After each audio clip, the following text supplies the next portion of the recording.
I never thought I'd become the kind of woman who sets traps for other women. But then again, I never thought I'd catch my nanny wearing my Cartier bracelet while sitting a little too close to my husband on our living room couch either. Let me start from the beginning, because every good revenge story needs context, and mine is particularly sweet. My name is Alexandra Pierce, and 3 years ago, I had what most people would call the perfect life. I was 32, married to Marcus Pierce, a successful architect who designed luxury homes for the elite of Manhattan. We lived in a beautiful brownstone in the Upper East Side, the kind with original crown molding and a garden that made our neighbors jealous. We had 2 children, Emma, who was 5, and Noah, who was 3. Both had my dark curls and Marcus's bright blue eyes. I ran my own interior design firm from home, which was doing remarkably well. My work had been featured in Architectural Digest twice. I was living the dream I'd worked so hard to build. Marcus and I met in college, both of us broke students with big ambitions. We built our empire together, supporting each other through late nights, failed projects, and the struggles of starting from nothing. Or so I thought.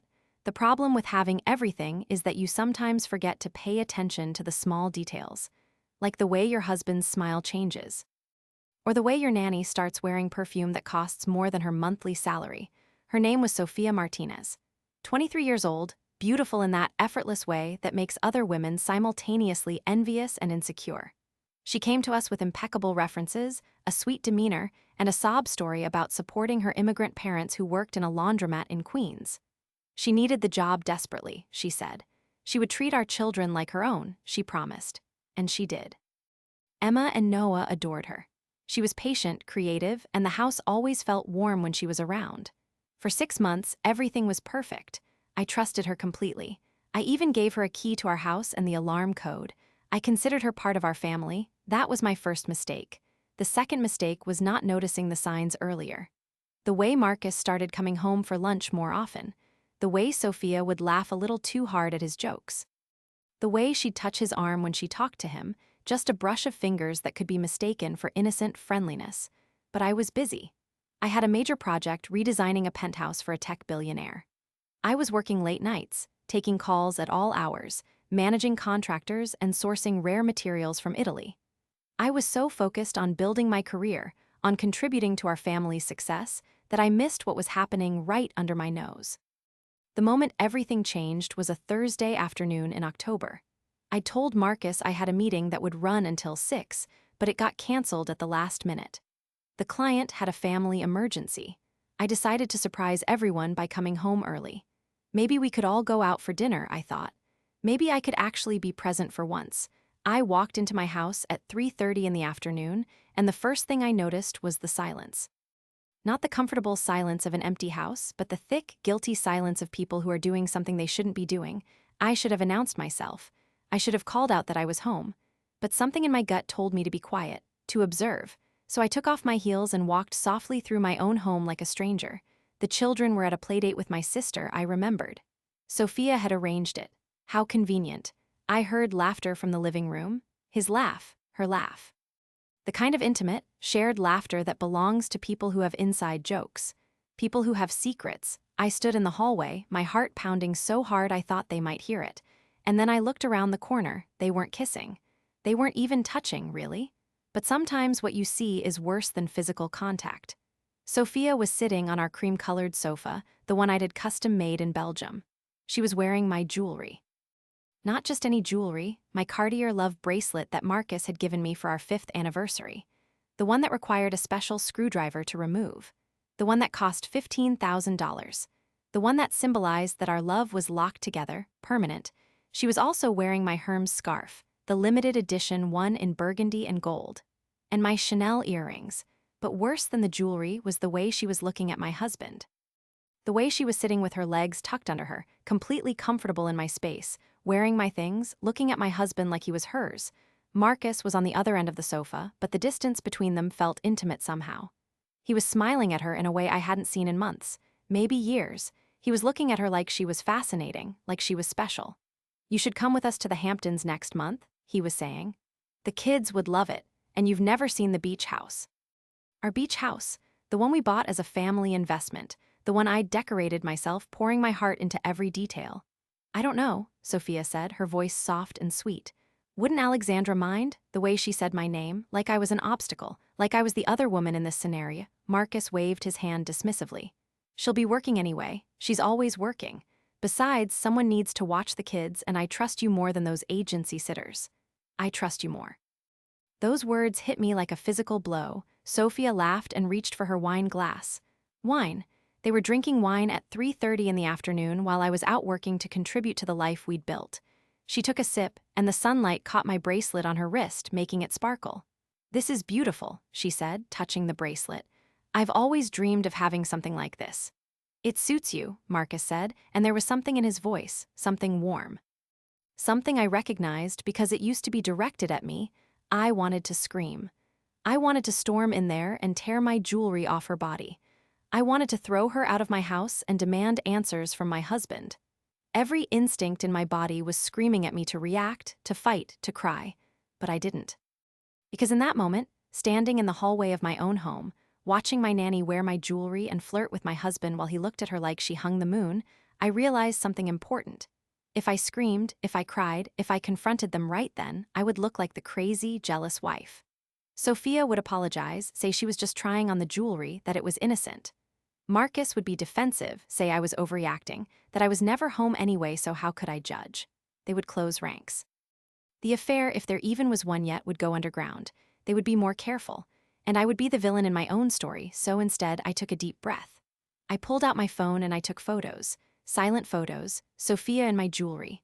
Marcus looking at her with that smile, the wine glasses, the intimate setting. Everything. Then I quietly walked back to the front door, opened it loudly, and called out, "I'm home early. Where is everyone?" The scrambling I heard from the living room was almost comical. When I walked in 30 seconds later, Sophia was standing by the window, my jewelry mysteriously gone from her body. Marcus was at his laptop, suddenly very interested in work. The wine glasses had vanished. "Oh, Mrs. Pierce," Sophia said, her smile bright and innocent.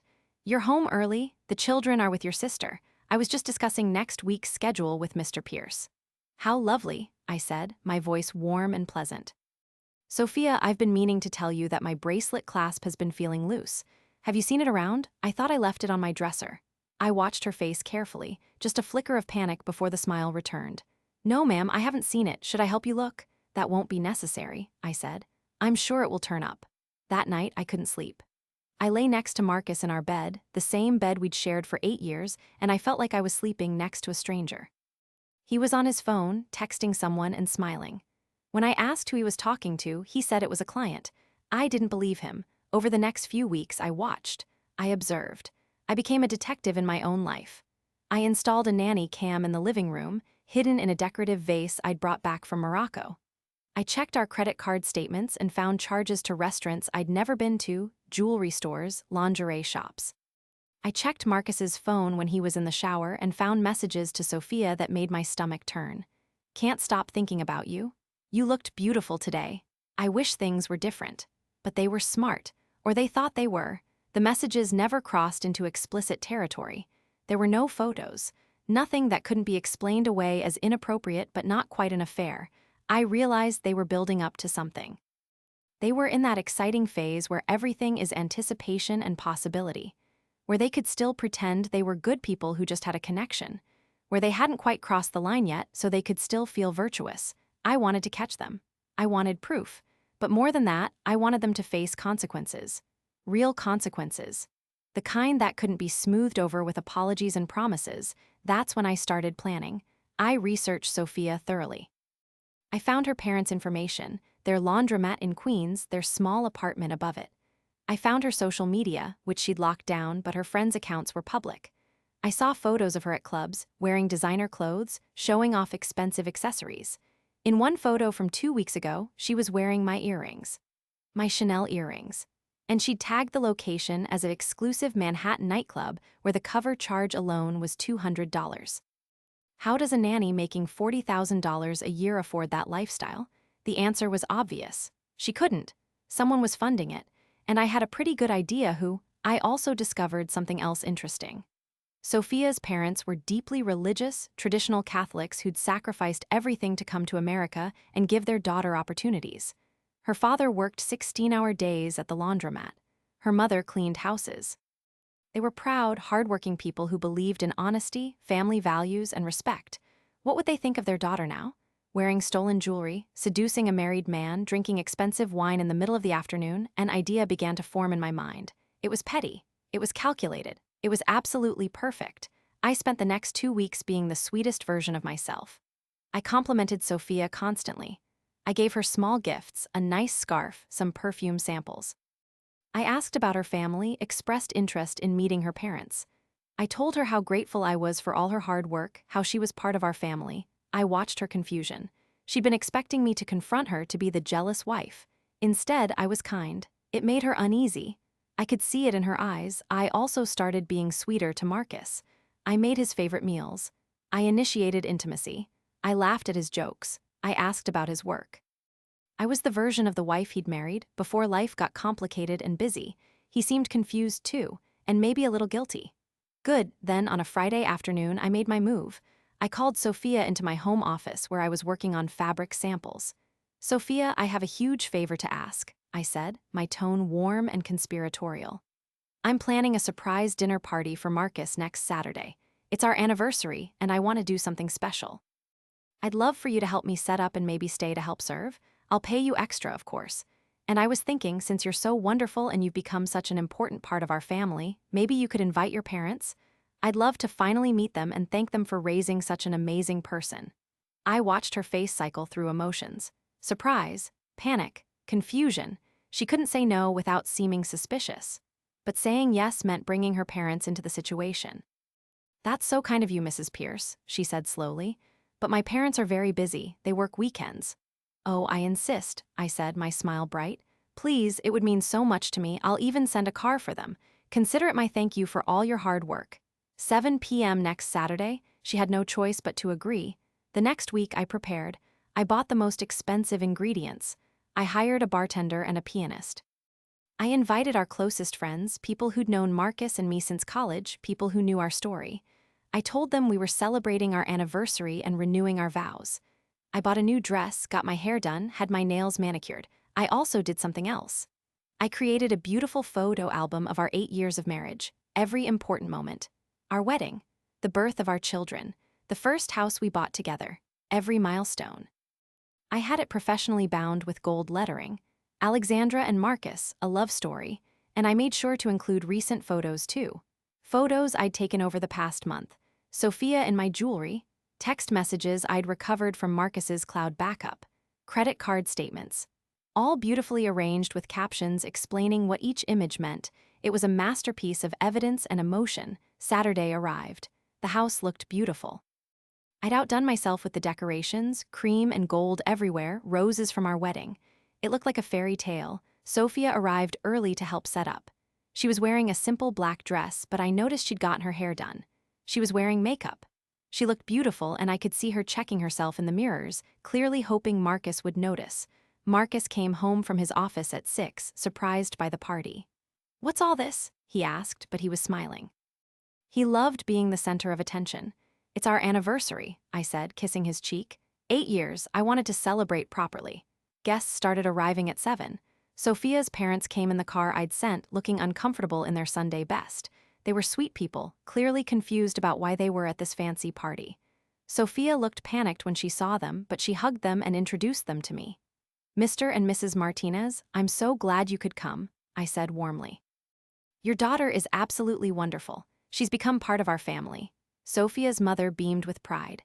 "She is a good girl, we are so proud. She works hard, saves her money, sends some home to us." "She's certainly been enjoying her time here," I said meaningfully, and I saw Sophia's eyes widen. The party went on. Drinks flowed. The pianist played. People mingled. I watched Sophia trying to stay in the background, trying to avoid her parents while also watching Marcus. I watched Marcus, who kept glancing at Sophia, then at me, confused by the whole situation. At 8:30, I clinked my glass for attention. Everyone gathered around. "Thank you all for coming," I said, my voice clear and strong. 8 years ago, I married the love of my life. Marcus and I built everything together from nothing. We supported each other through struggles and celebrated each other's successes. We made a life, a family, a home. People smiled. Marcus looked pleased but slightly nervous. "But tonight isn't just about celebrating the past," I continued. It's about acknowledging the present, about seeing things clearly, about truth. The room went quiet. I could see the confusion on people's faces. I created this photo album to commemorate our journey, I said, holding up the beautiful book. Would anyone like to see it? Yes, someone called out. People pressed closer. I opened the first pages, our wedding photos. Everyone oohed and awed. Then the babies, our first house. Beautiful memories, then the recent pages. The first photo was Sophia wearing my Cartier bracelet, sitting on my couch, laughing with Marcus. The timestamp was clearly visible. 3:37 p.m. on a Thursday afternoon. The room went silent. This is interesting, isn't it? I said conversationally. That's my $15,000 anniversary bracelet, the one that requires a screwdriver to remove. I wonder how it ended up on our nanny's wrist. Sophia had gone white. Marcus looked like he'd been punched. I turned the page. More photos, text messages blown up and printed beautifully. Can't stop thinking about you. You're so beautiful. I wish things were different. These are text messages between my husband and our nanny, I explained, my voice steady even though my hands were shaking. Sent while I was working to support our family. I turned more pages. Credit card statements, highlighted charges. Dinner at Le Bernardin, $300. But I was home that night with food poisoning. Who did you take to our favorite restaurant, Marcus? More pages. Cartier Love Bracelet, second purchase, $15,000, but I already have mine. Who was this one for? Sophia's mother had started crying. Her father looked devastated. Sophia, I said, turning to her directly. Your parents are so proud of you. They told me how you save your money, how you're responsible. But here you are, wearing designer clothes, going to expensive clubs. Where does a nanny get that kind of money? Mrs. Pierce, I can explain, Sophia stammered, but her voice was shaking. Please do, I said. Explain to your parents how you can afford a lifestyle that costs more than both their salaries combined. Explain how you ended up wearing my jewelry. Explain these text messages. She couldn't. She just stood there, tears streaming down her face, while her mother sobbed and her father looked at her with such disappointment it was almost painful to watch. I turned to Marcus. And you, my husband, my partner, the man I built everything with, did you really think I wouldn't notice? Did you really think I was so blind, so busy, so irrelevant that you could do this in our home? Alexandra, it's not what it looks like, Marcus started, but his voice was weak. Really? I said. What does it look like, Marcus? Because from where I'm standing, it looks like you were having an emotional affair at minimum with our employee. It looks like you were buying her jewelry with our money. It looks like you were taking her to our restaurants, making plans for our beach house, all while I was working to contribute to the life we built together. The room was dead silent. Our friends were staring. Some looked sympathetic. Some looked horrified. Everyone was riveted. I trusted you, I said, and for the first time, my voice cracked. I trusted both of you. I welcomed you into our family, Sophia. I gave you a key to our home. I let you care for our children, and you repaid me by trying to steal my husband? Sophia's father stepped forward then, his face hard. He said something rapid in Spanish to Sophia, his voice sharp and angry. She was sobbing now, trying to respond, but he held up his hand. He turned to me and said in accented English, Mrs. Pierce, I am ashamed. We raised her better. She will come home tonight. She will not work here anymore. I am sorry. Sophia's mother was crying, saying prayers in Spanish, looking at her daughter like she didn't recognize her. I think that's best, I said quietly, then I turned to the room. I'm sorry to have subjected you all to this, but I believe in truth. I believe in facing consequences. I believe that actions should have witnesses. Marcus tried to approach me, but I held up my hand. Don't, not now, not here. I looked at him, really looked at him, and I saw a man who'd gotten comfortable. Who'd taken me for granted. Who'd gotten bored with the life we'd built and decided to find excitement with someone younger, someone who looked at him like he was special. You can sleep in the guest room tonight, I said. Tomorrow, we'll talk about what happens next. But right now, I want you to think about what you've done, about what you've risked, about what you've lost. The party dissolved quickly after that. People made awkward excuses and left. Sophia's parents took her away, her mother still crying, her father's face like stone. I heard him say as they left, "We did not come to America for you to become this person." Those words seemed to break Sophia completely. She collapsed into sobs, and part of me almost felt sorry for her. Almost. But then I remembered her wearing my jewelry, laughing with my husband, planning trips to my beach house. When everyone was gone, Marcus tried again. Alex, please, let me explain. What's to explain? I asked tiredly. You had feelings for the nanny, you bought her gifts, you texted her constantly, you took her to our favorite places. Whether you slept with her or not is almost irrelevant. You betrayed me, you betrayed our marriage, you betrayed our family. I was weak, he said. She made me feel young again. Important. You were always so busy. Don't you dare blame this on me, I snapped. I was busy building my career, contributing to our family, being a mother. You don't get to make this my fault because you were bored.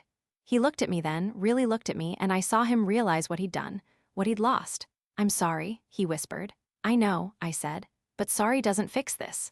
The next few weeks were brutal. Marcus moved into the guest room. We told the children that Daddy had to sleep there because he was snoring too loudly.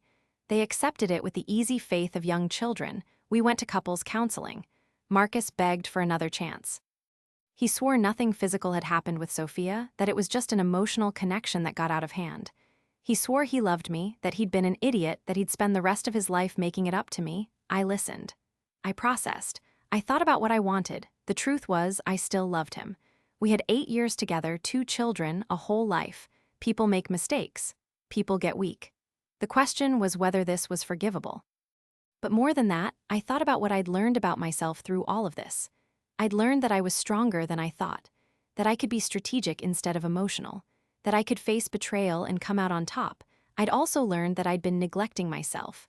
I'd been so focused on work, on being the perfect wife and mother, on contributing to our shared success, that I'd forgotten to tend to my marriage. That didn't excuse what Marcus did, but it was true. After 6 weeks, I made my decision. We would try again, but on my terms. I laid out my conditions. Complete transparency. Full access to his phone, his email, his everything.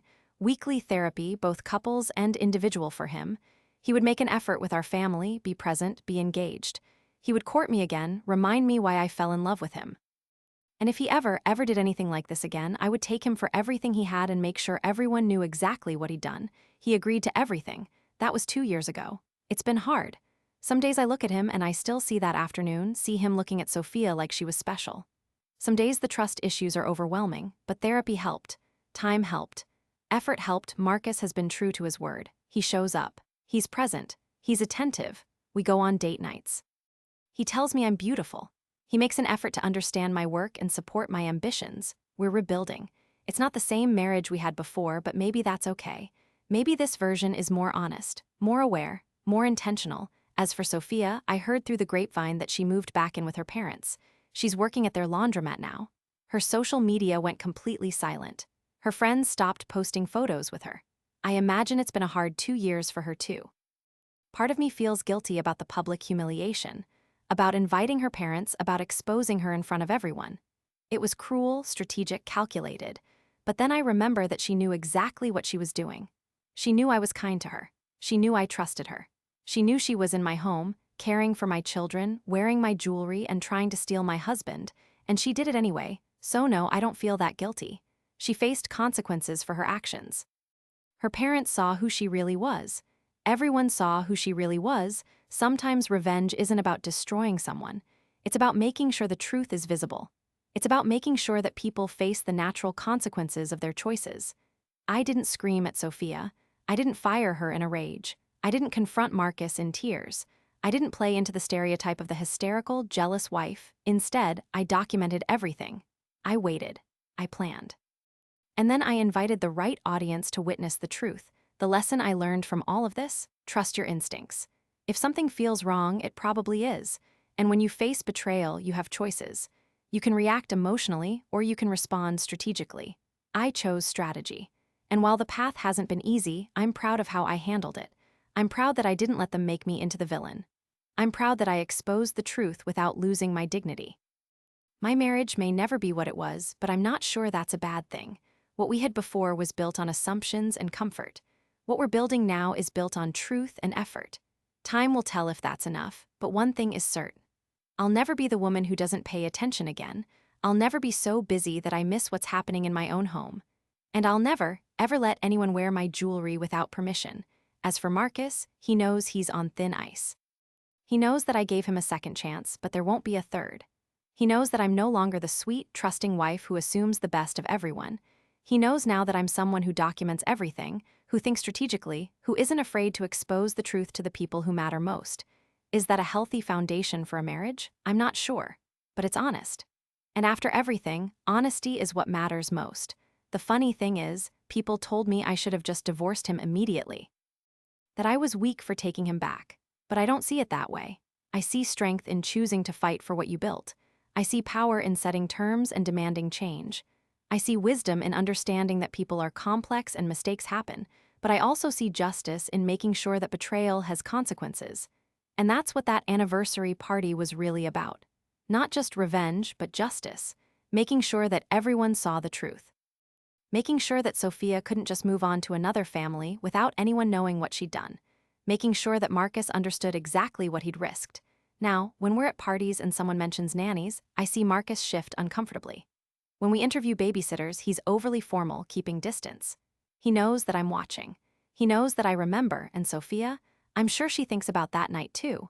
I'm sure she remembers standing in front of her parents, exposed and ashamed. I'm sure she thinks twice now before crossing boundaries that aren't hers to cross. That's the thing about calculated revenge. It's not just about the moment. It's about creating lasting consequences. It's about making sure that the people who wronged you remember always what they did and what it cost them. Would I do it again? Absolutely. In fact, I'd do it exactly the same way. Because screaming and crying and being emotional wouldn't have had the same impact. But planning, documenting, and exposing the truth to the right audience, that changed everything. It saved my marriage, or at least gave it a chance to be saved. It protected my children from having a manipulative person in their lives. It taught Sophia that actions have consequences, and it reminded Marcus that I'm not someone to be taken for granted. So to anyone out there who's facing betrayal, who's discovered that someone they trusted has been working against them, here's my advice. Don't react immediately. Don't give them the satisfaction of seeing you break. Instead, observe. Document. Think strategically about who needs to see the truth and how best to show them, because sometimes the sweetest revenge isn't violence or anger. It's simply making sure that the truth is undeniable, that consequences are real, and that everyone involved remembers exactly what happened. And if you can do that while maintaining your dignity, that's not just revenge. That's power. Looking back now, I realize that catching Sophia in my jewelry was actually a gift. It woke me up. It made me pay attention. It forced me to confront problems in my marriage that I'd been ignoring. It showed me that I'm stronger and smarter than I ever knew. Would I have preferred to never go through it? Of course. But since I did go through it, I'm glad I handled it the way I did, because at the end of the day, I'm still Mrs. Alexandra Pierce. I still have my children, my home, my career, my dignity. I still have my jewelry, and now I keep it locked up. I still have my husband, though he's a chastened version of who he was. And Sophia? Well, Sophia learned an important lesson about what happens when you try to take what isn't yours. Sometimes the best revenge is simply making sure everyone sees exactly who people really are. No violence, no dramatics, just truth. And truth, as they say, will set you free.